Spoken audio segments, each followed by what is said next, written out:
Hello दोस्तों, मैं आशुतोष सिंह, समीक्षा अधिकारी, जॉब मंत्रा के इस यूट्यूब चैनल पर आप सभी का स्वागत करता हूं और आशा करता हूं कि आप सभी लोग अच्छे होंगे और अपनी तैयारी अच्छे से कर रहे होंगे।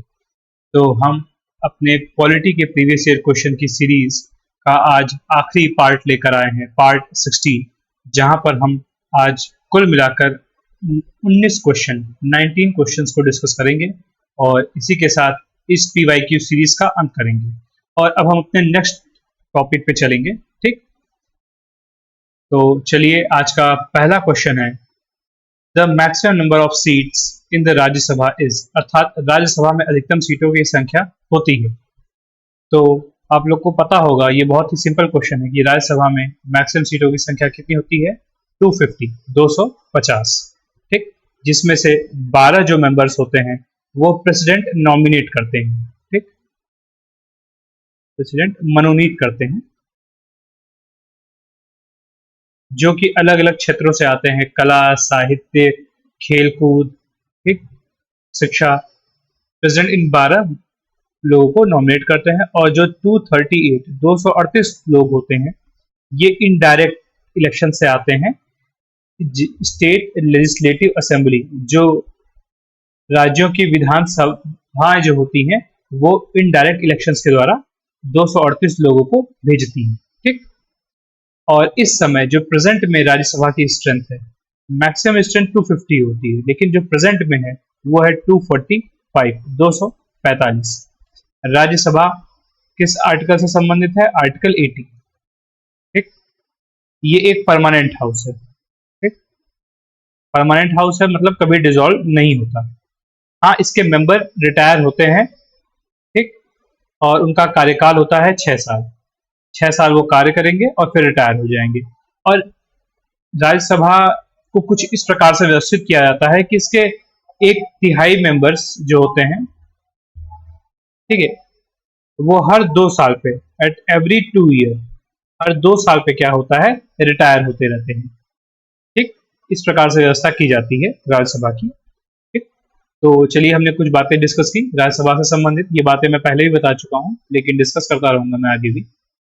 और आज का नेक्स्ट क्वेश्चन है, who was the first deputy prime minister of India, अर्थात प्रथम भारतीय उप प्रधानमंत्री कौन थे? ठीक, तो हमारा सही आंसर होगा ऑप्शन डी, सरदार वल्लभ भाई पटेल।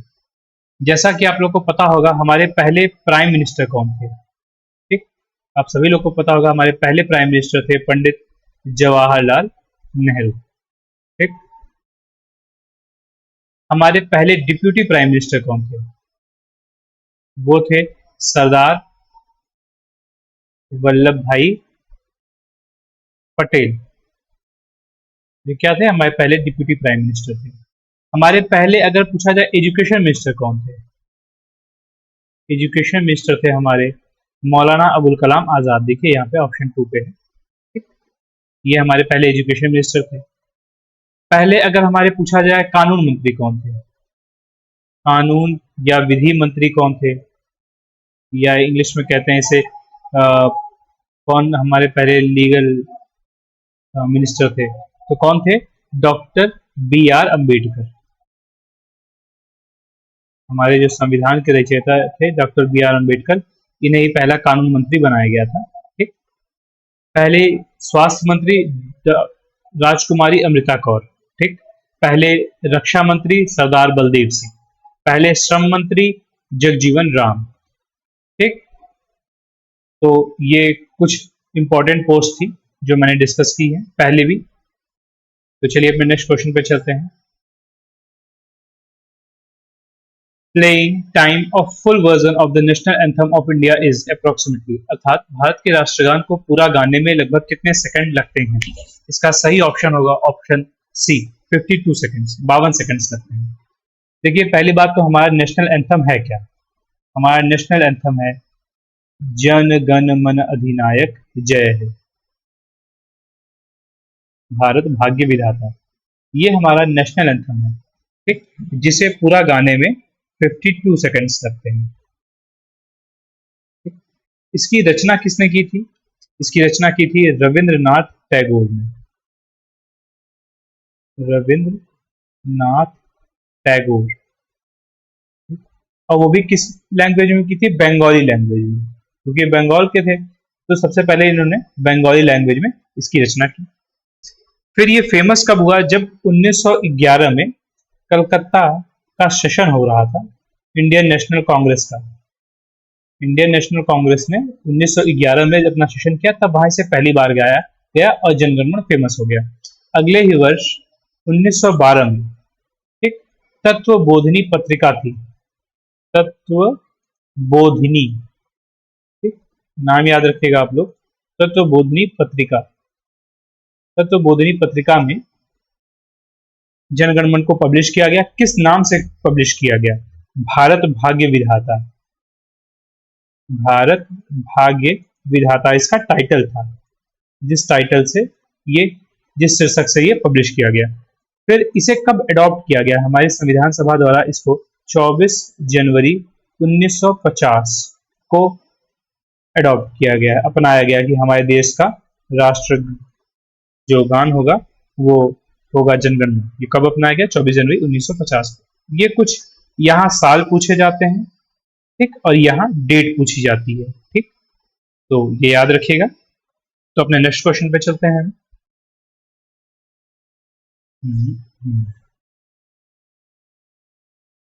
तो आज का हमारा नेक्स्ट क्वेश्चन है, which one of the following is not a fundamental duty as per the constitution of India?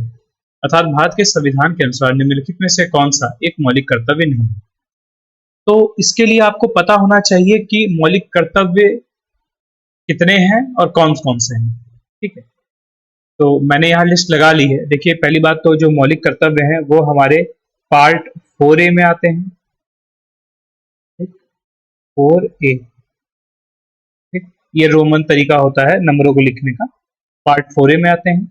और इससे संबंधित केवल एक आर्टिकल है, आर्टिकल 51A, ठीक, और इसमें कुल 11 फंडामेंटल ड्यूटीज दी हुई है, मौलिक कर्तव्य दिए हुए हैं, और ये उन 11 मौलिक कर्तव्यों की लिस्ट आपको याद होनी चाहिए। मतलब देखिए, एक रफली आइडिया होना चाहिए मौलिक कर्तव्य क्या है। आप इन्हें बार बार पढ़ेंगे तो आपको एक आइडिया लग जाएगा। आपके सामने जब ऑप्शंस दिखेंगे क्वेश्चन में तो आप समझ जाएंगे। अब जैसे to protect the freedom of press, नहीं, प्रेस की स्वतंत्रता की रक्षा करना ये मौलिक कर्तव्य हमारा नहीं है, ठीक। टू प्रोटेक्ट पब्लिक प्रॉपर्टी, हाँ बिल्कुल सही, सार्वजनिक संपत्ति की रक्षा करना ये हमारा मौलिक कर्तव्य है, ठीक। To preserve our rich heritage, अर्थात अपनी समृद्ध विरासत को बचाए रखना, हाँ ये भी हमारा मौलिक कर्तव्य है। To protect the unity and integrity of the India, Bharat की एकता और अखंडता की रक्षा करना, हाँ ये भी हमारा मौलिक कर्तव्य है। ये तीनों हमारे मौलिक कर्तव्य हैं, लेकिन ए जो है ये हमारा मौलिक कर्तव्य नहीं है, तो हमारा राइट ऑप्शन होगा ए, ठीक, क्योंकि यही पूछा गया कि कौन सा मौलिक कर्तव्य नहीं है, तो हमारा सही ऑप्शन होगा ए। अब देखिए, पढ़ भी लीजिए।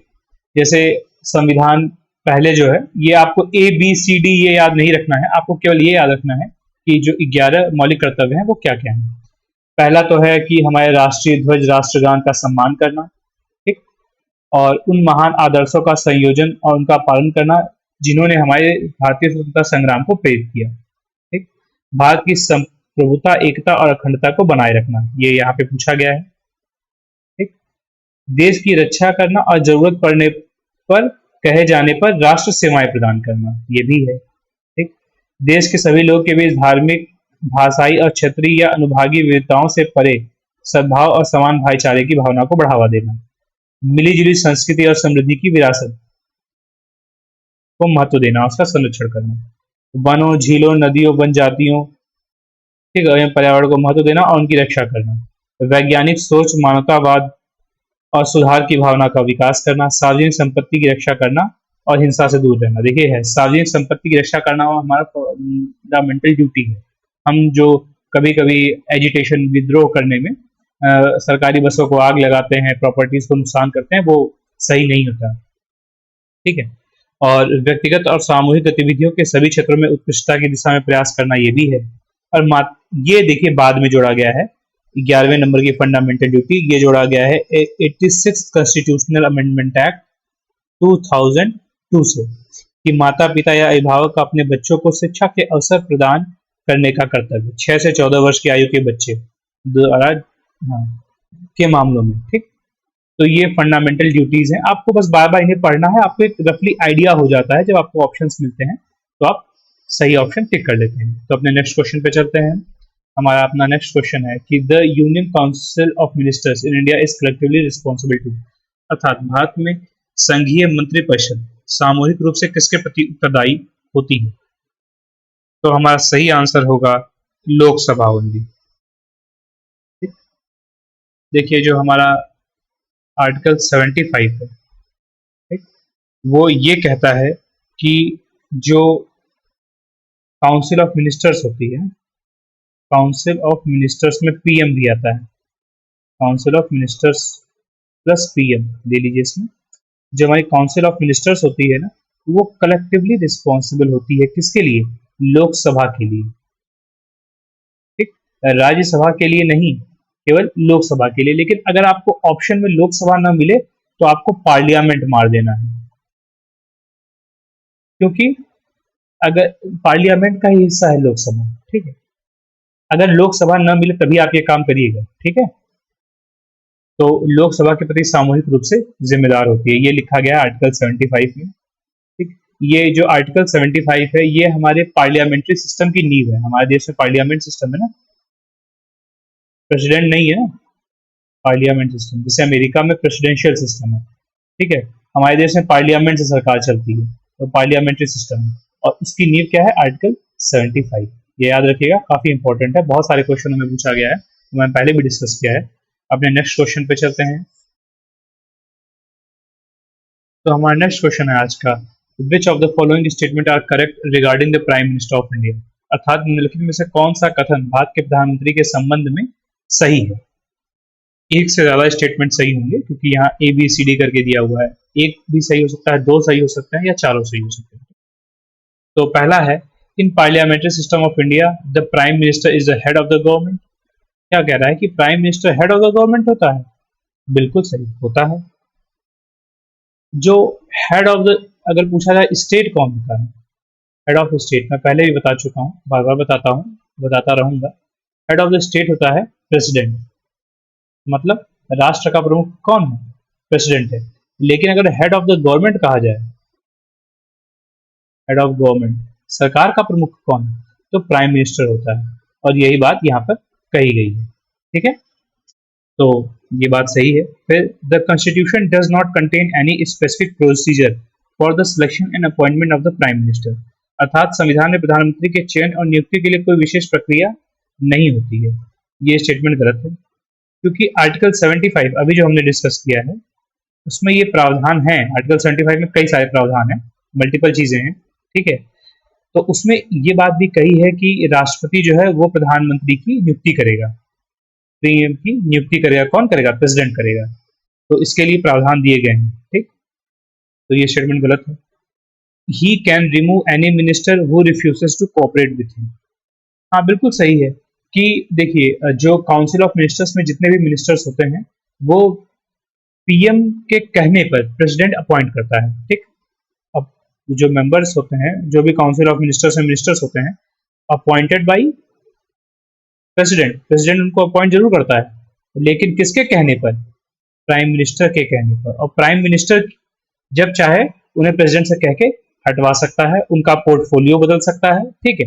ये सब पावर प्राइम मिनिस्टर के पास होती है, लेकिन कहेगा किससे? वो प्रेसिडेंट से कहेगा, और प्रेसिडेंट बाउंड है फॉलो करने के लिए, ठीक है।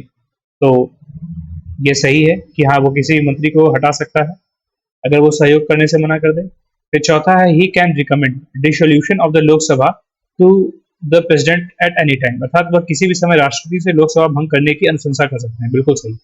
ये बात पहले भी आ चुकी है कि जो लोकसभा होता है वो एक टेम्पररी हाउस होता है जिसको प्रेसिडेंट कभी भी भंग कर सकते हैं, लेकिन अपनी मर्जी से नहीं करेंगे, वो प्राइम मिनिस्टर की एडवाइस से करेंगे, ठीक है। तो इस प्रकार से हमने पाया कि ऑप्शन ए 3, 4 ये सही है, तो हमारा सही होगा option C will be the right answer, ठीक। तो ये बातें आपको समझ में आ गई होंगी। तो चलिए अपने नेक्स्ट क्वेश्चन पे चलते हैं।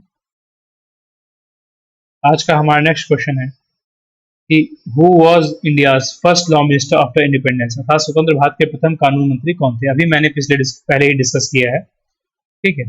तो इसका सही ऑप्शन होगा डॉक्टर बी आर अम्बेडकर। हमारे पहले कानून मंत्री थे doctor B are Ambedkar. Maulana Abul Kalam Azad, ये पहले हमारे क्या थे, शिक्षा मंत्री थे। हमारे पहले शिक्षा मंत्री मौलाना अबुल कलाम आजाद है। ठीक? हमारे पहले रेलवे मंत्री कौन है? रेलवे में परिवहन मंत्री हैं डॉक्टर जॉन मथाई। ठीक। डॉक्टर श्यामा प्रसाद मुखर्जी, इनके पास उद्योग था, उद्योग वाला जो मंत्रालय था वो डॉक्टर श्यामा प्रसाद मुखर्जी के पास था। तो ये आपको कुछ पोर्टफोलियोज हैं याद रखने। मैं यहाँ पे बगल में इसकी स्क्रीनशॉट है लगाया हूँ कि किसका किस किस मंत्री का क्या क्या पोर्टफोलियो था जो पहला कैबिनेट थी। ठीक। और मैं कई बार वीडियोज में बता चुका हूँ, फिर से बता रहा हूँ कि जैसे सरदार बलदेव सिंह, नाम ही हैवी है तो काम भी हैवी है, रक्षा मंत्रालय। राजकुमारी अमृत कौर, स्वास्थ्य मंत्रालय। जगजीवन राम, श्रम मंत्रालय।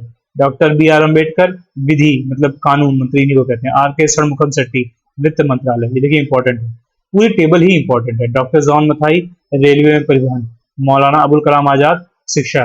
डॉक्टर राजेंद्र प्रसाद, खाद्य एवं कृषि। सरदार वल्लभ भाई पटेल जो कि डिप्टी प्राइम मिनिस्टर भी थे, इन्हें गृह विभाग मिला था, सूचना एवं प्रसारण और राज्यों से संबंधित मामले।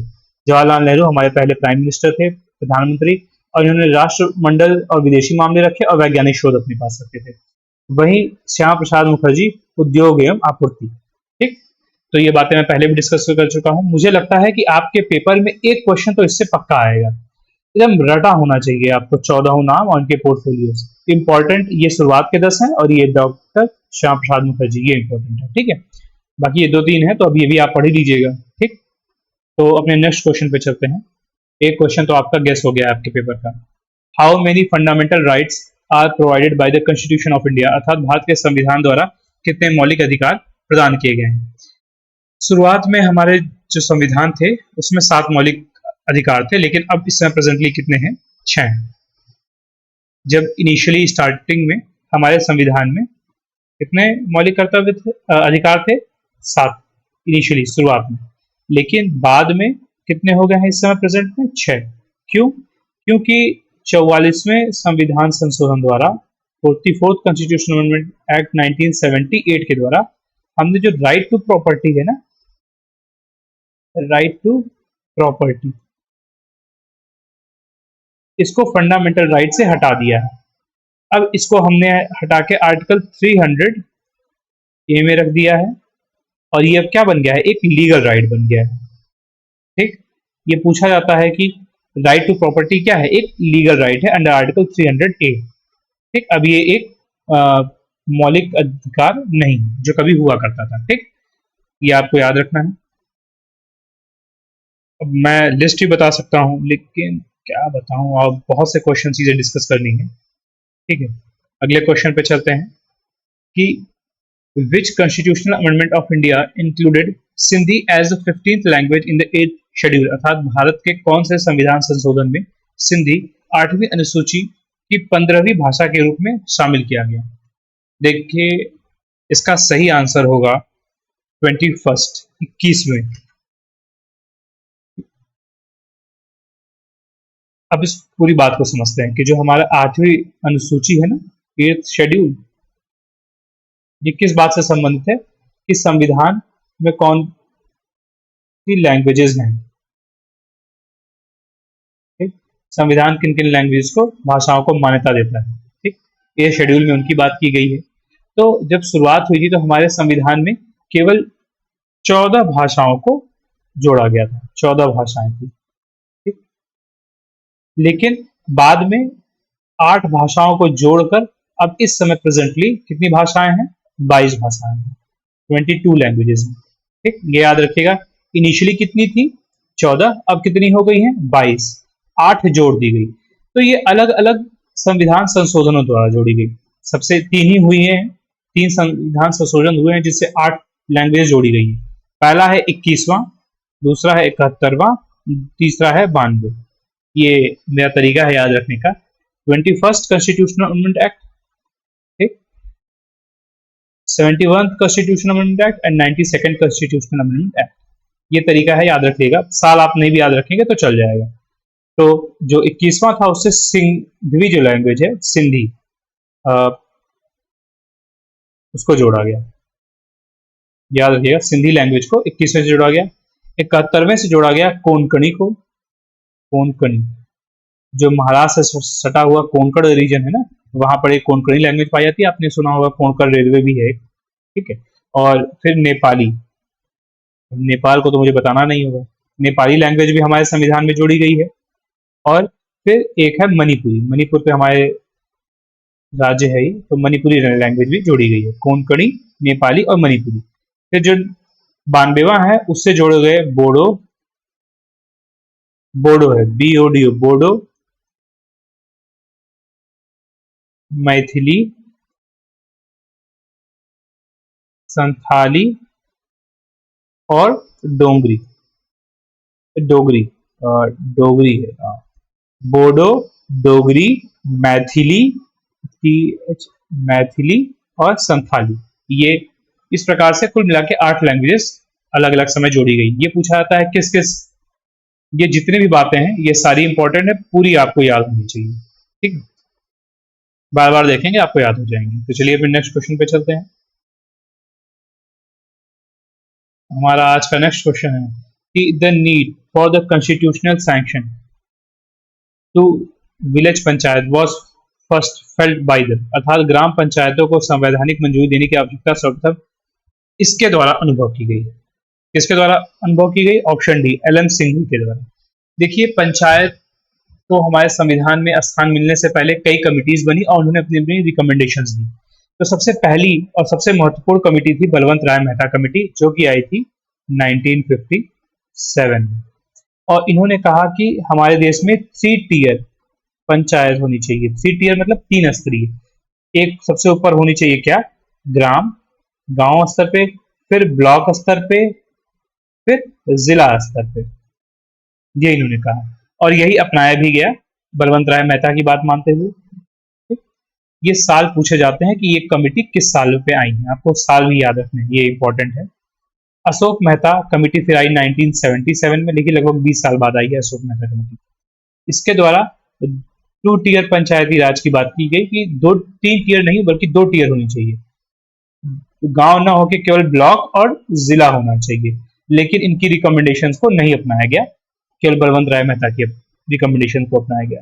GVK राव, ये 1985 में अपनी रिकमेंडेशन दिए थे, इनसे कुछ पूछा नहीं जाता है, आपको इनका बस साल याद रखना है। LM सिंघवी जस्ट 1 साल बाद 1986 में अपनी रिकमेंडेशन दिए थे और इन्होंने ये दिया था, इन्होंने रिकमेंड किया था कि कॉन्स्टिट्यूशनल स्टेटस दिया जाए पंचायतों को, कॉन्स्टिट्यूशनल स्टेटस टू पंचायत, अर्थात जो पंचायतें होती हैं उनको एक संवैधानिक दर्जा दिया जाए। और LM सिंघवी की बात को मानते हुए आगे संवैधानिक दर्जा दिया गया। ठीक, पहली बार इन्होंने रिकमेंड किया था। तो चलिए अपने नेक्स्ट क्वेश्चन पे चलते हैं, काफी अच्छा क्वेश्चन था ये। हमारा अगला क्वेश्चन है, Indian forest service is an all India service, अर्थात भारतीय वन सेवा एक अखिल भारतीय सेवा है।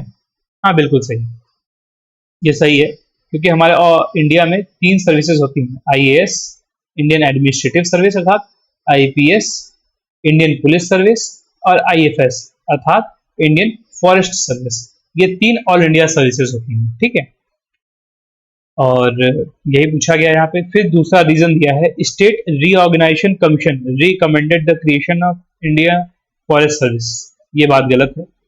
अब आप ये बताइए कि स्टेट को रीऑर्गेनाइज करने के लिए कमीशन बनाया गया है, वो फॉरेस्ट सर्विसेज की बात क्यों करेगा? तो पहली बात तो ये स्टेटमेंट गलत है।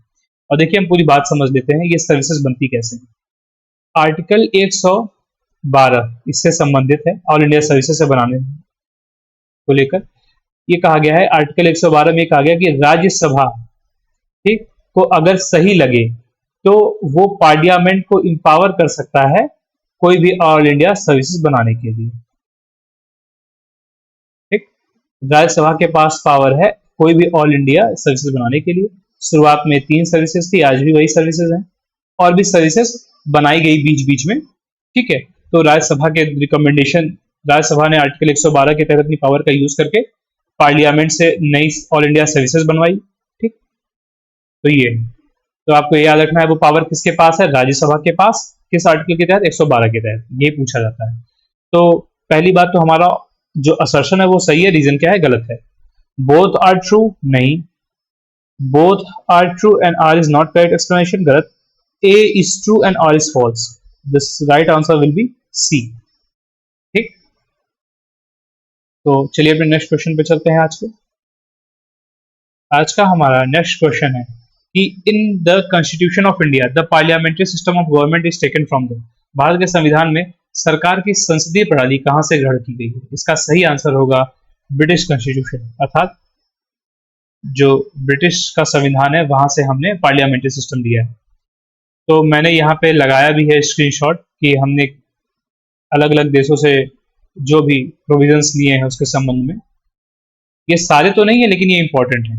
जैसे पार्लियामेंट्री सिस्टम की बात कहीं भी आएगी या पार्लियामेंट की बात आएगी या कानून की बात आएगी तो ब्रिटेन का ही नाम आएगा। ठीक, ब्रिटेन से हमने क्या लिया है? पार्लियामेंट्री गवर्नमेंट ली है, मतलब हमारे यहाँ पार्लियामेंट सिस्टम होगा, प्रेसिडेंट सिस्टम नहीं होगा। तो रूल ऑफ लॉ लिया है, लेजिस्लेचर मतलब कानून कैसे बनाए जाएंगे ये लिया है, सिंगल सिटीजनशिप बड़ा ही इंपॉर्टेंट है, कहाँ से लिया गया है? ब्रिटेन से लिया गया है। कैबिनेट हमारे यहाँ होगी, ये भी ब्रिटेन से लिया गया है। प्रोग्रेसिव रिट्स लिया गया है, पार्लियामेंट्री प्रिविलेजेस लिया गया है, बाइकैमरलिज्म। देखिए पढ़ने में आपको समझ में आ रहा होगा, सब किससे संबंधित है? पार्लियामेंट से संबंधित है, कानून बनाने से संबंधित है, एक्सेप्ट सिंगल सिटीजनशिप। ये सभी कहाँ से हैं? ब्रिटेन। ठीक, आयरलैंड बड़ा ही इंपॉर्टेंट है, आयरलैंड से DPSP directive principle of state policy अर्थात राज्य के नीति निर्देशक सिद्धांत कहाँ से लिए गए? आयरलैंड से लिए गए, बहुत पूछा जाता है। Method of election of president कहीं पूछा तो नहीं गया लेकिन हाँ ठीक है, पढ़ लीजिएगा। और nomination of members of Rajya Sabha by the president, ये और ये काम चला हुआ। यूनाइटेड स्टेट से हमने बहुत सारी चीज़ें ली हैं और बहुत इंपॉर्टेंट चीज़ें ली हैं, जैसे हमने फंडामेंटल राइट्स लिया हुआ है, जो हमारे यहाँ प्रीएम्बल है वो भी लिया हुआ है, जो जुडिशरी से संबंधित प्रावधान है था, judicial review, independent judiciary, supreme court और हाई कोर्ट के जज का रिमूवल। ठीक है, फिर जो प्रेसिडेंट और वाइस प्रेसिडेंट से संबंधित है, मतलब impeachment of president and functions of president and vice president, ये सभी हमने कहाँ से लिया? यूएस से लिया। कनाडा से जब भी बात होती है तो हमने अपना फेडरल स्ट्रक्चर लिया हुआ है, फेडरलिज्म। ठीक है, विद अ स्ट्रॉन्ग सेंटर। तो स्ट्रॉन्ग सेंटर कैसे बनेगा? जब उसको रेसिडुअरी पावर भी दे दी जाएंगी सेंटर को, और जब सेंटर गवर्नर अपॉइंट करेगा स्टेट में, और ये advisory jurisdiction of supreme court ये कनाडा से लिया गया है। ये थोड़ा सा इंपॉर्टेंट हो जाता है। ठीक, तो ये कुछ बातें थी कि हमने अलग अलग देशों से क्या क्या प्रावधान लिए हुए हैं। तो चलिए अपने नेक्स्ट क्वेश्चन पे चलते हैं। हमारा नेक्स्ट क्वेश्चन है to uphold the and protect the sovereignty, unity and integrity of India is a provision made in the, अर्थात भारत की संप्रभुता, एकता और अखंडता को बनाए रखने और उसकी रक्षा करने के लिए, ये लाइन है, में प्रावधान किया गया है। ये जो डबल इन्वर्टेड कॉमा के अंदर जो स्टेटमेंट है ना, ये प्रावधान कहाँ पर है इनमें से, ये पूछा जा रहा है। तो देखिए यहाँ पे बात की जा रही है कि भारत की संप्रभुता, एकता और अखंडता को बनाए रखना है और उसकी रक्षा करना है, न कि नागरिकों से संबंधित बातें की जा रही हैं। जबकि फंडामेंटल राइट जो होता है, मौलिक अधिकार, किसके लिए होता है? नागरिकों के लिए होता है। तो जो फंडामेंटल राइट है वो नहीं होगा। मौलिक कर्तव्य किसके लिए होता है? नागरिकों के लिए, तो ये भी नहीं होगा। जो प्रस्तावना होती है ना, जो किताब है, प्रीवियस ईयर में इसकी संविधान की प्रस्तावना को राइट आंसर दिया गया था, लेकिन ये गलत है। ठीक, सही आंसर होगा राज्य के नीति निर्देशक जो सिद्धांत होते हैं उसमें ये बात लिखी गई है। So the right answer will be option D, directive principle of state policy. मैं आपको दिखाना चाहूंगा, ये लगाया है मैंने प्रस्तावना। ठीक, देखिए इसमें वो शब्द जरूर इंक्लूड है, ठीक, कि राष्ट्र की एकता और अखंडता। ठीक, यहाँ पे कहा गया है एकता और अखंडता। संप्रभुता देखिए कहाँ पे है, राज्य को प्रभुत्व संपन्न यहाँ पर है, और एकता और अखंडता यहाँ। क्या ये एक स्टेटमेंट बन रहे हैं पूरे पूरे? नहीं, कितना अंतर है देखिए। ये एक स्टेटमेंट नहीं है, ये जल्दी जल्दी में गलती कर दी थी जो भी पेपर सेटर थे। ठीक है, सही आंसर क्या होगा मैं दिखाता हूं आपको।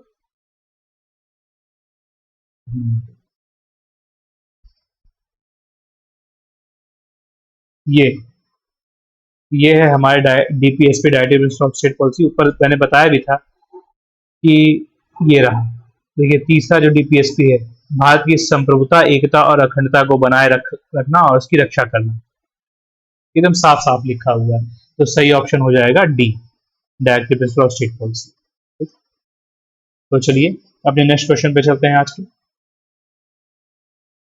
Who was the chairman of the credential committee of the constituent assembly of India, अर्थात भारत की संविधान सभा की समिति के अध्यक्ष कौन? तो अगर ये वास्तविकता बताऊं, अगर ये क्वेश्चन मेरे सामने आता तो मैं तो नहीं कर पाता, क्योंकि मैं कुछ इंपॉर्टेंट समितियों के नाम ही पढ़ता हूँ, वही याद करके जाता हूँ और हर एग्जाम में उसी से आता है। ये वो इंपॉर्टेंट कमिटीज हैं। ये कुछ माइनर कमिटीज हैं जो कि इंपॉर्टेंट नहीं है, ना कि किसी एग्जाम में पूछी गई, यहाँ गलती से पूछ ली।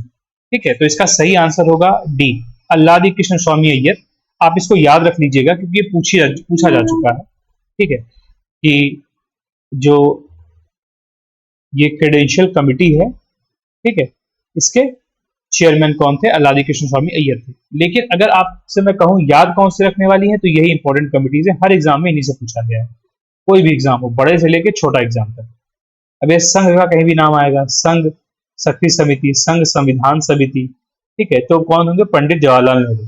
ये एक राज्य समिति जो है, ये थोड़ा एक्सेप्शन है। ठीक, प्रांतीय कहीं भी संविधान की बात आएगी तो कौन आएंगे? सरदार वल्लभ भाई पटेल, हमारे लौह पुरुष थे और इन्होंने ही जो अलग अलग जो हमारे यहाँ अलग अलग रियासतें थी उनको एकीकरण किया था, इसीलिए इनको प्रांतों से संबंधित जो काम थे वो सरदार वल्लभ भाई पटेल को दिए गए। मसौदा समिति जो होता है, डॉक्टर बी आर अम्बेडकर। ठीक, सलाहकार समिति सरदार वल्लभ भाई पटेल।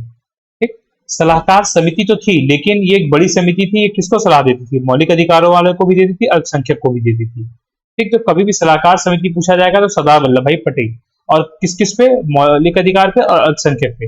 लेकिन अगर इनका अलग स्पेसिफिक नाम लेके मौलिक अधिकार की जो समिति है उसके कौन होंगे? जेबी कृपलानी तब बताएंगे। अल्पसंख्यक के कौन होंगे? तो एच सी मुखर्जी। ठीक, नियम और प्रक्रिया समिति डॉक्टर राजेंद्र प्रसाद, संचालन समिति डॉक्टर राजेंद्र प्रसाद। ठीक, ये हमारे पहले प्रेसिडेंट थे। बहिष्कृत और आंशिक रूप से बहिष्कृत जो क्षेत्र थे उनके थे ए V ठक्करी।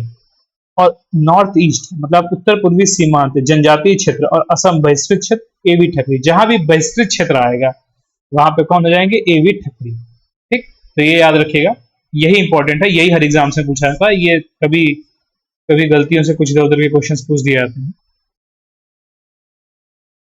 Which article of the Indian Constitution deals with the protection of monuments, places and objects of the national importance? अर्थात भारतीय संविधान का कौन सा अनुच्छेद राष्ट्रीय महत्व के स्मारकों, स्थानों और वस्तुओं के संरक्षण से संबंधित है?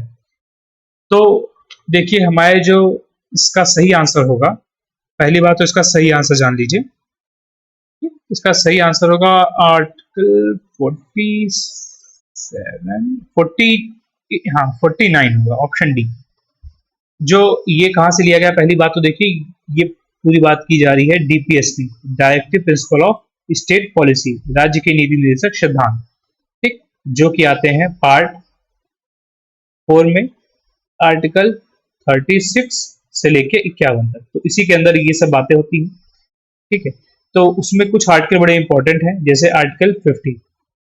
वो कहा जाता है, आर्टिकल 50 कहता है कि separation of judiciary from the executive, अर्थात न्यायपालिका का कार्यपालिका से पृथक्करण रहना चाहिए एक तरीके से। ठीक, ये कहाँ लिखा है? आर्टिकल 50। आर्टिकल 51 में किया गया है कि जो इंटरनेशनल पीस जस्टिस होता है उसको प्रमोट करना, इंटरनेशनल पीस एंड जस्टिस जो भी थी उसको प्रमोट करना। ठीक, शांति और जो न्याय है उसे प्रमोट किया जाए, आर्टिकल 51 में कहा गया है। इसी प्रकार आर्टिकल 49 है जो कहता है कि जो भी राष्ट्रीय महत्व के स्मारक होंगे, ठीक, स्मारक वस्तुएं जो होंगी उनको, ठीक, और स्थानों को, ठीक है, इनका संरक्षण किया जाना चाहिए। आर्टिकल 49 में लिखा है कि राष्ट्रीय महत्व के स्मारक वस्तुओं और स्थानों का संरक्षण किया जाए, यही यहाँ पूछा गया है। आर्टिकल 48 कहता है कि जो भी हमारे पशु नस्ल है, जो भी पशु हैं हमारे यहाँ, उनकी नस्लों का सुधार करना, पशु नस्ल का सुधार करना और पशु वध को रोकना, पशु वध को रोकना, ये कहा गया है आर्टिकल 48 में। तो ये कुछ महत्वपूर्ण आर्टिकल्स हैं जो कि नीति निर्देशक सिद्धांत के अंदर है। ठीक, तो अपने नेक्स्ट क्वेश्चन पे चलते हैं।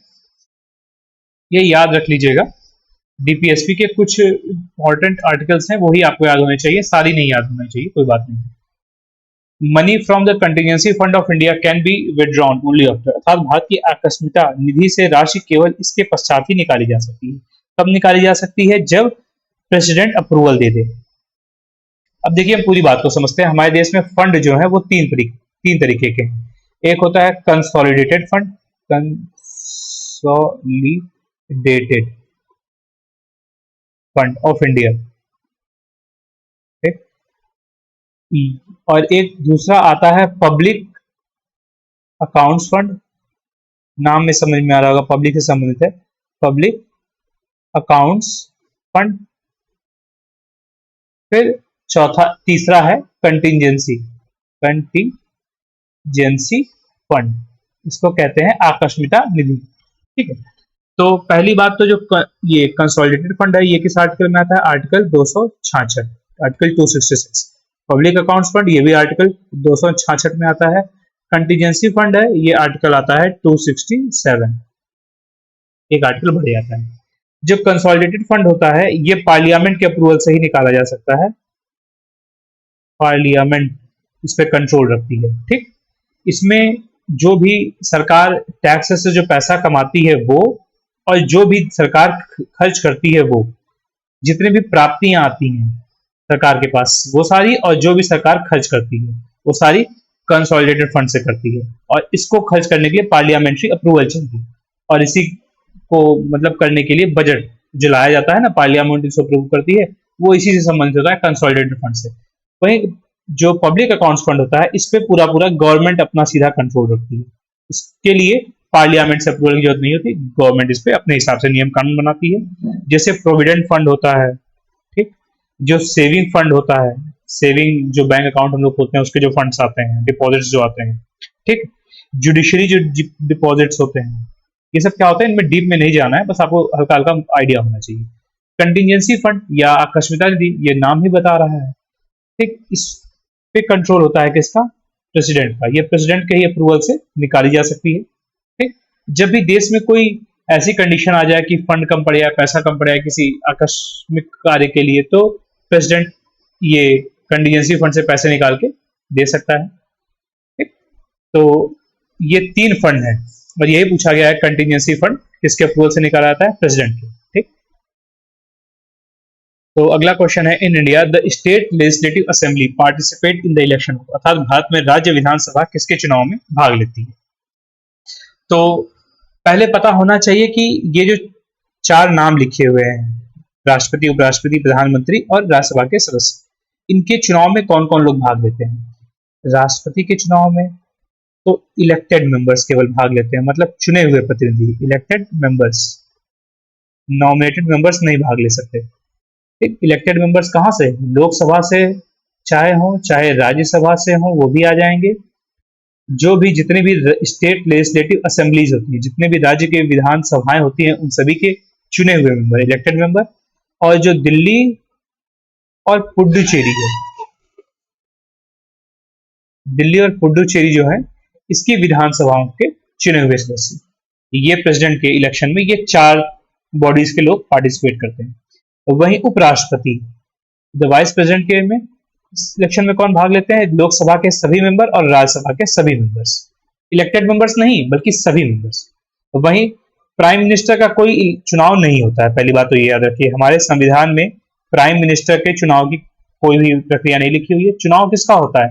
मेंबर ऑफ पार्लियामेंट का होता है, एमपीज का होता है, और वो सभी एमपीज को हम चुनकर भेजते हैं, वो आपस में से चुन करके एक प्राइम मिनिस्टर बनाते हैं। ठीक, तो यहाँ प्राइम मिनिस्टर की बात नहीं करेंगे। फिर राज्यसभा, राज्यसभा के जो सदस्य होते हैं उनका जो इलेक्शन होता है, हम डायरेक्ट उनको चुन करके नहीं भेजते, उनका इलेक्शन इनडायरेक्ट होता है। और उनके इलेक्शन में कौन भाग लेता है? स्टेट लेजिस्लेटिव असेंबली, अर्थात राज्य की जो विधानसभाएं होती हैं वही आपस में से चूज करके अलग अलग राज्यों से राज्यसभा में अपने प्रतिनिधित्व को भेजती हैं। तो हमारा क्वेश्चन था कि राज्य विधानसभा किस किस के चुनाव में भाग लेती है? तो हाँ, प्रेसिडेंट के चुनाव में भाग लेती है, बिल्कुल सही भाग ले रही है। क्या वाइस प्रेसिडेंट में? नहीं, वाइस प्रेसिडेंट में पार्टिसिपेट नहीं कर पा रही है। पीएम जो होता है उसका तो कोई इलेक्शन ही नहीं होता, उससे बात ही नहीं करेंगे। राज्यसभा के मेंबर्स हाँ इसमें भाग लेती है, तो ऑप्शन होगा 1 और 4। Right answer will be option A. ठीक है, बहुत ही अच्छा क्वेश्चन था। ये जो क्वेश्चंस हैं ये एआरओ 2016 में जो पेपर हुआ था उसमें आए थे, और काफी अच्छा पेपर था। मैं अटेम्प्ट किया था, मेरे इसमें काफी अच्छे मार्क्स थे, करीबन 164 मार्क्स थे। बस टाइपिंग में मेरा नहीं हो पाया था, फिर बाद में मैंने टाइपिंग में काफी अच्छा काम किया और फिर मैं हाई कोर्ट में सिलेक्शन हो गया। ठीक,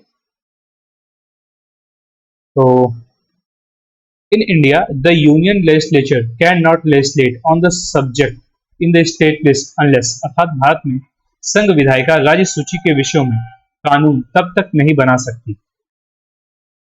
अब देखिए कहना क्या चाह रहा है क्वेश्चन, देखिए मैं समझाना चाहता हूँ कि देखिए जो 7वीं अनुसूची है ना, 7th शेड्यूल है, उसमें 3 तरीके की लिस्ट होती है। एक होती है यूनियन लिस्ट अर्थात संघ की सूची, दूसरी होती है स्टेट लिस्ट राज्यों की सूची, तीसरी होती है कंकरेंट लिस्ट। ठीक, तो यूनियन लिस्ट में 99 सब्जेक्ट्स हैं लगभग, तो ये ऐसे सब्जेक्ट्स होते हैं जिसपे केवल पार्लियामेंट कानून बना सकती है। ठीक, स्टेट में भी ऐसे ही कुछ है, मुझे एग्जैक्टली याद नहीं है। कंकरेंट में शायद 52 में, मैं इस पर थोड़ा श्योर नहीं हूँ, मैं बाद में बताऊंगा। फिलहाल इनमें कुछ सब्जेक्ट्स होते हैं स्टेट में भी और कंकरेंट में भी। ठीक, और स्टेट पे कौन सब्जेक्ट बनाएगा, वहां की राज्यों की विधानसभाएं। कंकरेंट की हम अभी बात नहीं करेंगे। ठीक, क्वेश्चन को समझने के लिए ये इंपॉर्टेंट है कि यूनियन लिस्ट और स्टेट लिस्ट में कौन कौन, यूनियन लिस्ट में जो भी सब्जेक्ट होंगे वो पार्लियामेंट बनाएगी उन पे कानून। ठीक, जिसे कहते हैं यूनियन लेजिस्लेचर, यहाँ क्वेश्चन में कह रहा है। ठीक, पार्लियामेंट। और जो स्टेट में कौन बनाएगा, स्टेट का जो स्टेट लेजिस्लेटिव असेंबली और काउंसिल होता है वो मिलकर बनाएंगे। ठीक, चलिए ये लोग कानून बनाते हैं, लेकिन कुछ ऐसी कंडीशन आ सकती है कि पार्लियामेंट स्टेट के सब्जेक्ट पे कानून बना दे। ऐसा कब होगा, आर्टिकल 249 में ये कहा गया है, आर्टिकल 249 में ये कहा गया है कि राज्यसभा को अगर ये उचित लगे कि देश में ये आवश्यक है कि पार्लियामेंट राज्य के किसी मुद्दे पे कानून बनाए, तो वो पार्लियामेंट को इसके लिए इम्पावर कर सकती है। कौन कर सकती है, राज्यसभा। पूरी बात समझिए, आर्टिकल 249 में ये कहा गया है कि अगर देश हित में, नेशनल इंटरेस्ट में आवश्यक है कि राज्य की पार्लियामेंट कोई कानून बनाए राज्यों के लिए, तो राज्यसभा उसे इम्पावर कर सकती है। ठीक, ये आर्टिकल काफी इंपॉर्टेंट है, आर्टिकल 249। और कौन कर सकता है इम्पावर, राज्यसभा। यही इस क्वेश्चन में पूछा गया है, तो यही है option D will be the right answer. The Rajya Sabha passes a resolution that it is necessary in the national importance to do so, अर्थात जब राज्यसभा यह संकल्प पारित करे कि राष्ट्र हित में ऐसा करना आवश्यक है कि पार्लियामेंट राज्य के जो लिस्ट है, सब्जेक्ट है, उन पे कानून बना दे। ठीक, काफी ज्यादा एक्सप्लेनेशन हो गया इसमें, क्वेश्चन ही ऐसा था। तो आज का हमारा आखिरी क्वेश्चन है, जस्ट अ सेकेंड, थोड़ा सा क्वेश्चन विजिबल नहीं आ रहा होगा, मैं इसे सही कर देता हूँ।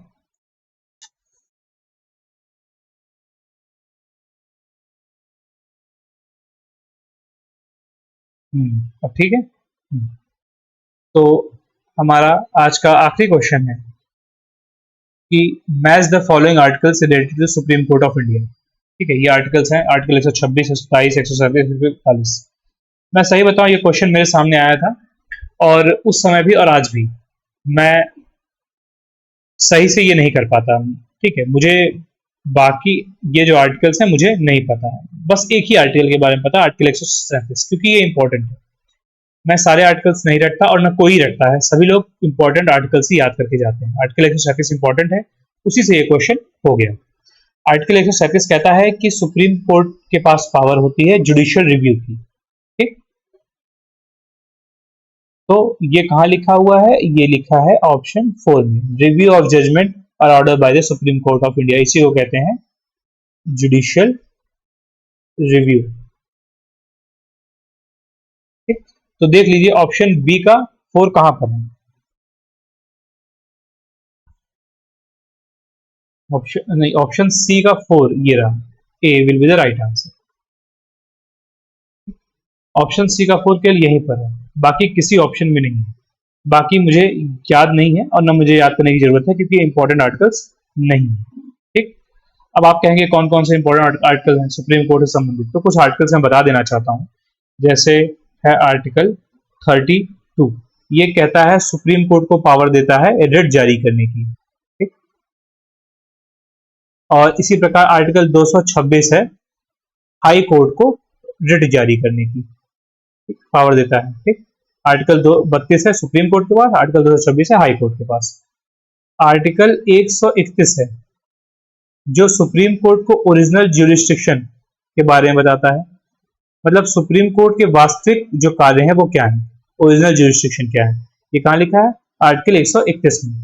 वास्तविक कार्य या ओरिजिनल ज्यूरिस्डिक्शन का मतलब है कि जैसे राज्यों के बीच अगर कोई मतभेद हो जाए तो सुप्रीम कोर्ट रिजॉल्व करेगा।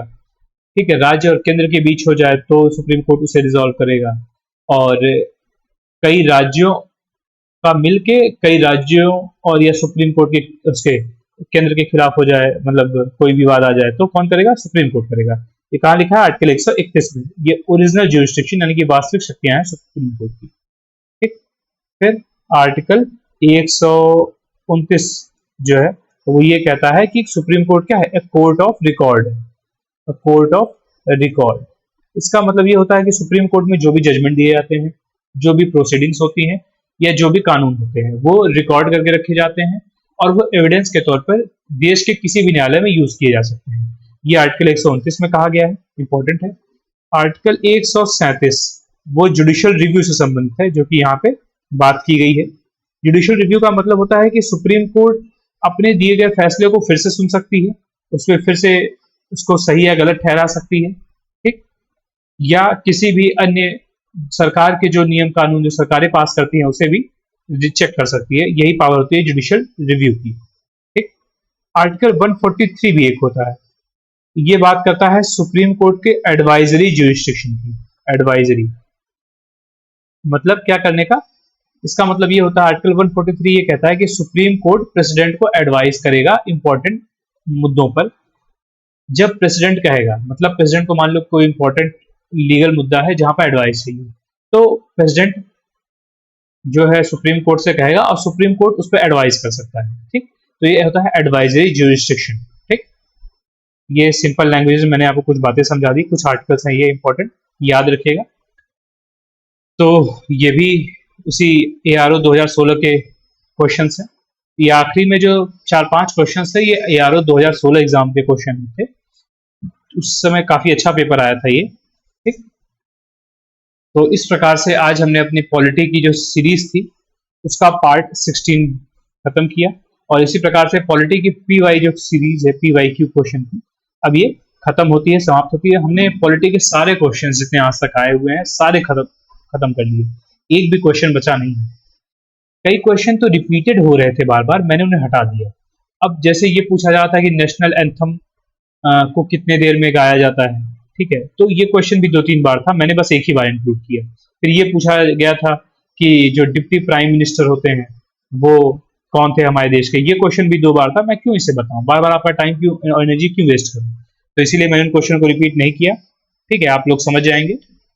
तो इस प्रकार से आज इस सीरीज का समापन होता है। अब हम अपनी नेक्स्ट सीरीज पे मिलेंगे, तो आपसे निवेदन है कि आप लोग हमारे चैनल को लाइक करें, अब हमारी वीडियोस को शेयर करें अपने दोस्तों के बीच। कोई भी सुझाव हो तो आप हमें बता सकते हैं कमेंट बॉक्स में, और सब्सक्राइब तो आपने किया ही होगा। तो चलिए, इसी प्रकार मैं आशुतोष सिंह साइन ऑफ होता हूँ। Thank you.